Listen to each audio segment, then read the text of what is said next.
Welcome back to the sweatshop, boys and girls. Today we're going to be installing these rims on these Michelin tires.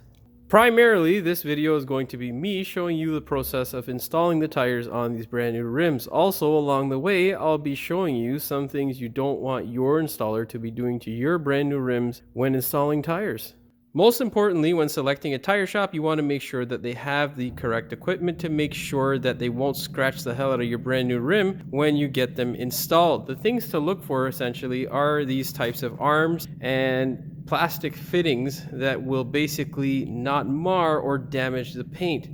This one being the most important. This plastic head that actually allows the rim and tire to mate with each other or slide the tire over the rim is extremely important. If there is a metal one, because the tire puts so much pressure down on the rim, it will scratch it. Second thing, make sure they have these plastic pieces here on the actual clamp section. You do not want your rim to be inside clamped. You want it to be outside clamped. What that means is that the rim will slide into this plastic section here. Make sure that they have these plastics, otherwise you will definitely get a scratched rim, but on the inside where you can't see it. So that's mostly where a lot of shops will hide from the customer and don't really, tell them that they're damaging the rim. The significance of that is later on in that area, the rim will rot and the paint will chip off. Also, these plastic tools help with not marring the rim and getting the really low profile tight tires to get on the rim without having too much of a headache for the installer. That's a look at the machine. Mine is kind of dirty and it's a bit older because I use it quite a bit. The next most important thing is the installer themselves. It is extremely important to make sure that you have someone who is experienced. Unfortunately, there's no real way to gauge that or to figure out if someone's experienced. You have to take the person's word for it. I don't know if the person who did these tires was, because I've never seen this amount of spooge on a tire. That there white stuff is tire lube. There's a lot all over these tires, so whatever. I mean, it doesn't look like there's any damage, but it's an excessive amount of spooge. First step you're going to need to do is clamp your rim. With a good installer, this is the fashion that the rim should be clamped. You do not want this portion of the clamp on the inside of the rim. It will destroy the paint and cause you headaches down the line. Second step is going to be to lubricate the tire. Now, if you are a technician yourself or you are looking at the technician doing your tires, what you're going to see him do when lubricating the tire or looking at it for the first time, whether used or brand new, is basically he's going to be looking at the inside to see if there's anything that's punctured the tire if it's used, and then if it's brand new or used, you're going to look for any signs of damage in this portion of the sidewall. When you lubricate your tire, you're going to take your brush, lubricate it like this, and then lubricate it around the sidewall here like that. This here is extremely important, especially with low profile tires. If you're going to be doing, any sort of tire, you do not want this portion of the sidewall right here where the tire actually beads with the rim. You don't want it to get snagged or have any sort of damage to it while putting it on. And the only way to avoid that is by lubricating it. Use a good tire paste or lubricant to lube these things. This guy used an excessive amount. Like, check that out, man. I'm going to continue doing this off camera because it's a pain in the ass to hold this thing and try to lubricate it with one hand. So I'm going to lube it. I'll be back. Okay, so now that both sides are lubricated, we are ready to put the tire on. But there are many different types of tires. There are directional tires, and then there are tires that are inside-outside. So they perform a certain way and are meant to be put on in the inside-outside fashion. Obviously, the outside being the face of the rim. If your tire does not have an inside-outside labeling or is non-directional, the identifying marker that needs to be on the outside of the tire is the DOT number with the date stamp. So there is the DOT number, and this last section here is the date stamp. So this one was made, okay, I can't see it on camera because it's blurry for me too, boys and girls. This one was made in the what looks like the 13th week of 2019. This identifying marker needs to be on the outside. Now, of course, for us, we have brand new rims and tires. So before we install this tire, what we're going to be installing is the TPMS sensor For this particular vehicle, the TPMS sensor is this aftermarket unit, which I pray to God works. I don't usually recommend getting the aftermarket stuff. It is recommended to go with the dealership stuff. Unfortunately, this Hyundai product wanted way too much for the sensors. The customer told me they were $150 a piece for these stupid little things. That to me is just, it's obscene. So I don't fault him for buying these aftermarket ones. They should work fine, but they can be problematic sometimes when installing. Enough about the TPMS. If you don't have a TPMS sensor, a valve is the same method of installation unless you have a screw type valve, which is a whole nother ball game, which at some point in the future I may show you. Now, let's install this. In order to install it, you will need this tool here. As you can tell, this tool is metal. It will scratch the hell out of your rim. So you will also need a hammer with a nice wooden handle or some sort of plastic piece that isn't going to allow you to mar the rim. I can't find my pry bar, of course, because it is somewhere where it shouldn't be. Essentially, what you need to do is, when pulling up on the TPMS sensor, is don't scratch the hell out of the rim. How you do that is by using a soft material, such as plastic or wood. What you can do is put a little bit of oil around that little ridge there. Make sure you don't get any dirt in that section, because it can cause a leak. Then what you want to do is take the tool and mate it like this, but only when you have the Schrader valve through the hole in the rim. So place the Schrader valve like so in the rim, screw the tool on all of the way. Don't just get it, a bit on there, because you can damage the valve like that. Then take your piece of wood or plastic and pull up on it nice and slowly. You will feel it settle into place. This is what it's supposed to look like. And now, wipe it free and you'll see there are no scratches. That is a successful install of a Schrader valve. Next step now is to put the tire on. Now, when placing the tire on, there are a few things that the installer or you as a technician should be looking for. Number one, placement of the valve. With a rubber valve, if you hit it, not going to be a real issue, but with the TPMS, you're going to cry your eyes out if this thing doesn't work. So, you want to make sure that the TPMS is basically where the installing head is. With the head in this position, your tire or the bead of the tire should not come into contact with this sensor or the valve. It's bad practice to get used to something like that, because what happens is if you have valve stems that you're not replacing and you hit it with the bead, you'll upset its seal and then cause a potential leak. Second thing is to adjust the head properly with the screw up top on your machine. Hopefully your machine is nice and easy to adjust. If it's not, or it's automatic, that'd be great. But the Jimmy's Auto Clinic, we don't have that type of money yet because the monetization hasn't kicked in. So when it does, I'll be sure to upgrade. Until that time, do it yourself. Adjust the machine as needed. Move this thing away and grab your tire. Again, don't forget the identifying marker. Look for the inside-outside rotation if it has it. If not, then DOT on the outside. This one is DOT on the outside. Place the installer head into position, and what you want to do is make sure that this bead does not contact this. So, place the tire on like this. Now it's about here in relation to the tire, and then you want to slip the tire bead over that hump and under that first hump there. And then hold it down like this, and there you go.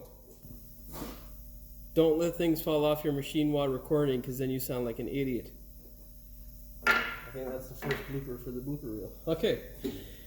Second step here now. Rotate it until it is in the correct position.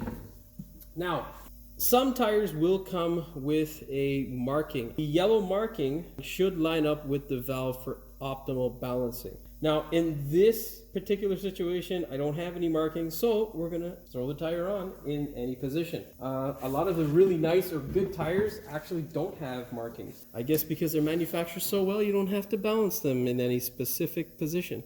Second step for me, and how I usually do it with my machine, is when installing the pain in the ass portion of the tire, or the bead that goes onto the face, I use this roller here to hold the tire down because this portion of the tire always wants to jump up and out. And then I use this guy here to clamp the rim. Now what I'm going to do is again move the TPMS sensor about 6 inches away from the rim, or from the installer head. And now push this down like so and clamp it.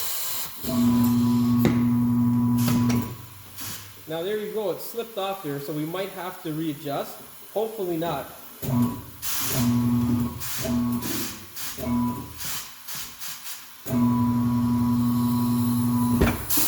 I got lucky, but the key thing here, you can see on that side there, the bead of the tire is up. The valve stem is right here. The bead of the tire has not come into contact with the valve stem. That is the key to success with installing a tire. Now, when taking off the installer head, if you're in a position like this, what you want to do is push the tire down with your arm. You do not ever want to take a pry bar or any sort of hard material to get underneath here. You will gouge the rim and later on cause a leak. So as I was saying before my compressor kicked in, it is extremely important not to do any damage to the rim. That's the whole goal of getting a machine that installs tires without scratching them. So let's remove the head. Press down on the tire bead like so, release it, and slide it out. Before we go and put air into the tire, we need to release it. These will often get stuck and need to be pulled out of the back of the rim. Just place them back in place. When they are back in place, set the wheel and rim combination back down on the tire machine. Go ahead and get your air hose and fill up the tire and rim. It is best to take the Schrader valve out. Even if you don't take it out, it is important to at least check to make sure that it is tight. These things are made all over the world, and there are a few places in the world that don't make things with quality in mind. I can't tell you how many times where we've actually had a loose valve stem upon checking them, so it is really good practice as a technician to check them. This one's actually tight, that's good. So we'll go ahead and remove this so that the tire fills up quicker. Again now, this thing is all metal, so when installing or filling the tire up with air, make sure your air hose does not come into contact with the portion of the rim where the valve sits. It just looks ugly when you see it all damaged. Go ahead and fill it up.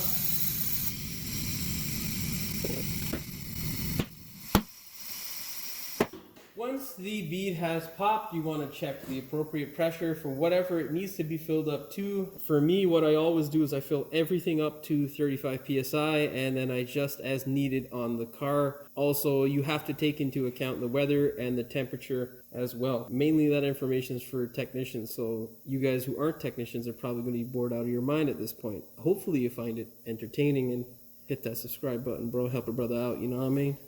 Hopefully you guys find it entertaining and hit that subscribe button to help me out. I appreciate it. Thank you. Before setting the appropriate pressure, what you want to do is put the Schrader valve back in.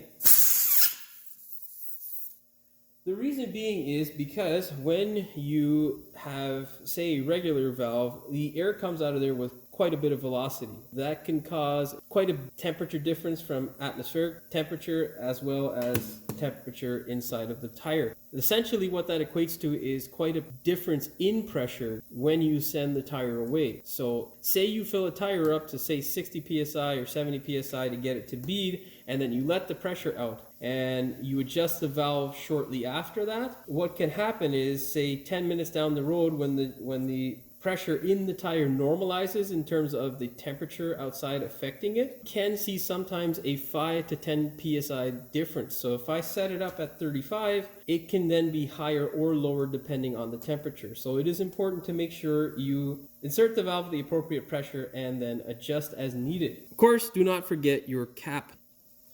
Now the next step is going to be to take this cap off so we can balance this thing. What you usually want to do is just push it out by hand. If it's not something that you can push out by hand, I usually use the back end of my hammer. But this this can cause you some problems. You want to make sure you actually physically look at the cap to identify that there is a shell or enough material there so that when you hit it, you don't leave a dent on this side of the cap. So a lot of older vehicles with metal caps, you don't want to do this process with. You want to really push it out slowly by hand with the hammer. So inspect it and then just knock it out like that. Essentially, that's what you're looking for. You don't want to see that there is a piece of plastic. It's just sticker. So if you take a sharp object and for whatever reason you miss this section and you hit that hole, you are now leaving a hole in this customer's brand new rims or your own rim, and you'll be pretty pissed off. So don't do it. Now, when putting your rim on the actual balancer, what you want to do is stick your arm through the back of the rim like so and grab one of the spokes. Then slide it into position like this. You want to make sure not to contact the center. Then get the appropriate cone and slide it into place gently. Get your clamp and tighten it down. The reason why you don't want to hit the paint in the middle there is because, of course, it will cause it to look ugly when it starts to flake off. For whatever reason the customer runs them in the salt, it'll help it chip off and flake off even quicker. Now, it's a little bit hard to see here, but there is a lip on the rim. Very few rims, unless they are steel, actually use clip-on weights anymore. So, even though there is a lip, do not attempt to put clip-on weights on this side or the other side. If a customer is paying all kinds of money for nice rims like this, just put on sticky weights. That's all you gotta do. Our next step is just going to be to punch in the parameters for the wheel. So this is sometimes specific for the machine itself. So what we need to do is check the offset in relation to the machine. And then you need to check the width of the tire. Checking the width of the tire is pretty much standard across the industry. Basically, you take your rim measuring device like this, put it at the place where the bead is, just underneath the lip, and this is a 9-inch rim. Yeah. Hold it till it gets to 9, and then you put in the actual size of the rim, which in this case I believe is an 18. Is it? Let's confirm that. Watch it be something else. It is an 18. Look at that.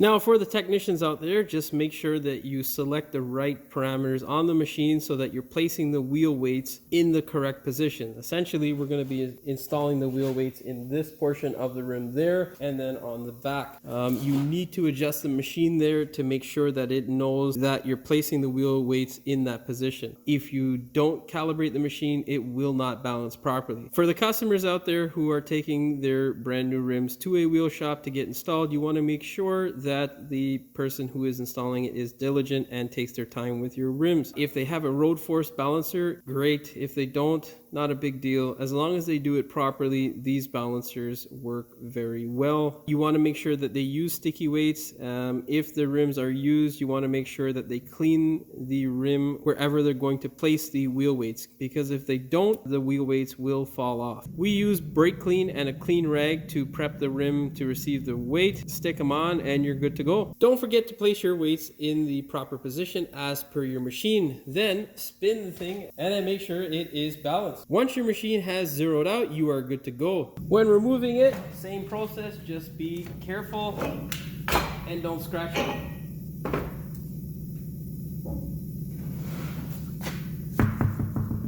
Then put your cap on. What I have done is line up the super speed with the valve. Final step before you put them on the car is just take a clean rag and wipe it all down to make sure that there's no dirt, residue, or crap left on the rim. And that's that. Now that we're ready to install our tires, there are a few things that we want to do before we actually install the rim on the vehicle. You can see there is a bit of corrosion and crap. What you want to do is take some sort of wire wheel or brush and just scrape as much as you can away. My tool of choice is just a bit like so and a drill. What you're going to do is just this.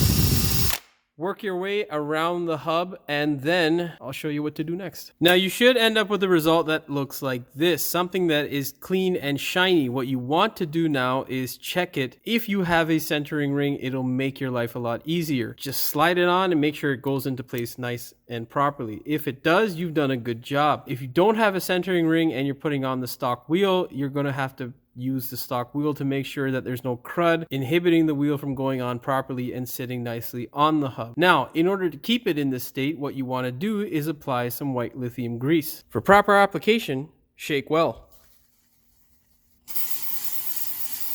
Give it a good dosage, and then you can now put your wheel on or your centering ring. Word of advice, if you are going to spend money on rims, they most likely will not fit your stock hub size. So it is well worth your while and money to invest in centering rings. These things make your rim hub centric. If you don't have a hub centric rim, you then make your wheel lug centric. And if you pay little Johnny or Bobby down the street to put your rims on, he will most likely wreck them. So invest in the centering ring. Now put the centering ring on.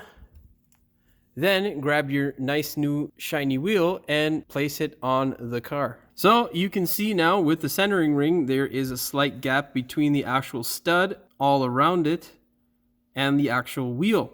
That's what you want to achieve. This way, when you actually drive the proper nut down, it's not going to be biting into either end of the actual wheel and damaging it or gouging it, therefore causing a balancing issue later on. Unfortunately though, we have to get lugs for this thing because the people who sold the customer the wheels forgot to mention that he would need lug nuts for these wheels. When installing these things, make sure you torque it to the appropriate torque spec and then check it 100 kilometers from the time that you install them on the vehicle. It is important because as you can see there, that is black paint. That is not aluminum. You need to make sure that the bolt itself stays tight on the wheel and make sure that you recheck them. If you don't recheck them, it is a possibility that the wheel can come off of the vehicle. And we don't want to hear about you on the 6 o'clock news, so make sure you retorque those wheels. All right, folks, that's it for this one. Don't forget to like, share, and subscribe. And hit that notification bell so you never miss one of my new videos. As always, we will see you in the next one. Well, not necessarily expensive, just making sure that it has a lot of these arms. These arms do, that sounds stupid. Now, most importantly, when selecting a tire shop to put your brand new rims, also these plastic little marring tools goes on the outside or facing the outside of the tire. What? So, oh, damn it. And it's just bad practice. I mean, fucking compressor. Go ahead and get, what is this thing again? Hopefully you guys find it entertaining out there and hit that subscribe button. Before setting your proper temperature. Damn it. Jesus, Jimmy. That was a lot of rambling. God, half the people are going, what the hell is this guy talking about? If a customer is paying for rims that looks like, for the customers out there going to a rim shop, make sure that the no, they don't know. That's why they're watching the movie or video, Jimmy. Damn it. For the customers out there who are going to tire places to make what? Shut up, man. For the customers out there who are on their work, wherever they're going to place the rim, we use Brake Clean and and we do not want to read about you on the 6 o'clock news. What? The person is going to take your time. Oh, boy. All right, folks. That's that for this video. All right, folks. That's that for this video. We will see you in the next one. Oh, I forgot to say the rest of the shit. All right, folks. That's that for this video. If you liked the video, please like, share, and subscribe. What the fuck did I just say?